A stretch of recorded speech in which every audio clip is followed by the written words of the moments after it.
Good evening and welcome back to another episode of The Longing, where today we are going to be continuing to read Thus Spoke Zarathustra, Volume 3. So, let's get on with it. And him whom ye do not teach to fly, teach I pray you to fall faster. Oh, that was the end. 21. I love the brave, but it is not enough to be a swordsman. One must also know whereon to use swordsmanship. And often is it greater bravery to keep quiet and pass by, that thereby one may reserve oneself for a worthier foe.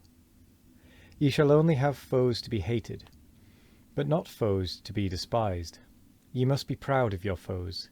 Thus have I already taught. For the worthier foe, O my brethren, shall ye reserve yourselves. Therefore must ye pass by many a one, especially many of the rabble, who dim your ears with noise about people and peoples. Keep your eye clear of their for and against. There is much right, much wrong. He who looketh on becometh wroth. Therein viewing, therein hewing, they are the same thing. Therefore depart into the forests and lay your sword to sleep. Go your ways, and let the people and peoples go theirs. Gloomy ways, verily, on which not a single hope glinteth any more. Let there the trader rule, where all that still glittereth is trader's gold. It is the time of kings no longer. That which now calleth itself the people is unworthy of kings. See how these peoples themselves now do just like the traders. They pick up the smallest advantage out of all kinds of rubbish. They lay lures for one another. They lure things out of one another, that they call good neighbourliness. O blessed remote period when a people said to itself, I will be master over peoples. For my brethren, the best shall rule, the best also willeth to rule. And where the teaching is different, there the best is lacking. 22. If they had bread for nothing, alas, for what would they cry? Their maintainment, that is their true entertainment, and they shall have it hard. Beasts of prey are they, in their working. There is even plundering in their earning. There is even overreaching. Therefore shall they have it hard. Better beasts of prey shall they thus become, subtler, cleverer, more manlike, for man is the best beast of prey. All the animals hath man already robbed of their virtues. That is why of all animals it hath been hardest for man. Only the birds are still beyond him, and if man should yet learn to fly, alas, to what height would his rapacity fly? 23. Thus would I have man and woman, fit for war, the one fit for maternity, the other both fit for war the one, fit for maternity the other, both, however, fit for dancing with head and legs. And lost be the day to us in which a measure hath not been danced, and false by every truth which hath not had laughter along with it. 24. Your marriage arranging, see that it be not a bad arranging. Ye have arranged too hastily, so there followeth therefrom marriage breaking. And better marriage breaking than marriage bending, marriage lying. Thus spake a woman unto me.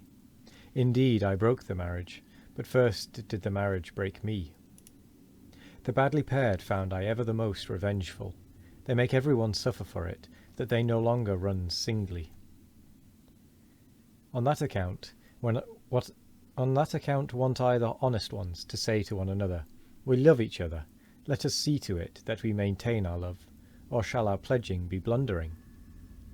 Give us a set term and a small marriage, that we may see if we are fit for the great marriage. It is a great matter always to be twain. Thus do I counsel all honest ones, and what would be my love to the Superman, and to all that is to come, if I should counsel and speak otherwise? Not only to propagate yourselves onwards, but upwards thereto. O my brethren, may the garden of marriage help you. 25. He who hath grown wise concerning old. origins. Lo, he will at last seek after the fountains of the future and new origins. O my brethren, not long will it be until new peoples shall arise, and new fountains shall rush down into new depths. For the earthquake, it choketh up many wells, it causeth much languishing, but it bringeth also to light inner powers and secrets. The earthquake discloseth new fountains. In the earthquake of old peoples new fountains burst forth. And whoever calleth out, Lo, here is a well for many thirsty ones, one heart for many longing ones, and one will for many instruments. Around him collecteth a people, that is to say, many attempting ones. Who can command, who must obey, that is there attempted. Ah, with what long seeking and solving and failing, and learning and reattempting.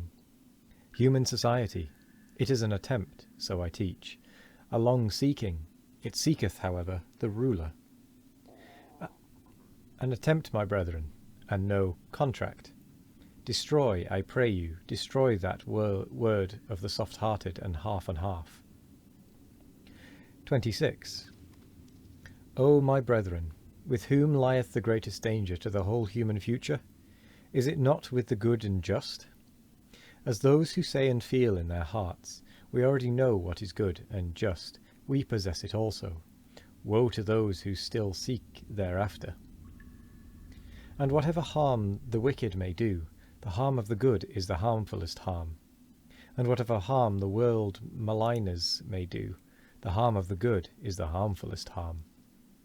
O my brethren, into the hearts of the good and just looked someone, once on a time, who said, They are the Pharisees. But people did not understand him. I didn't understand that word, if I'm honest. The good and just themselves were not free to understand him. Their spirit was imprisoned in their good conscience.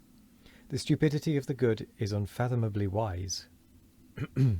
It is the truth, however, that the good must be Pharisees.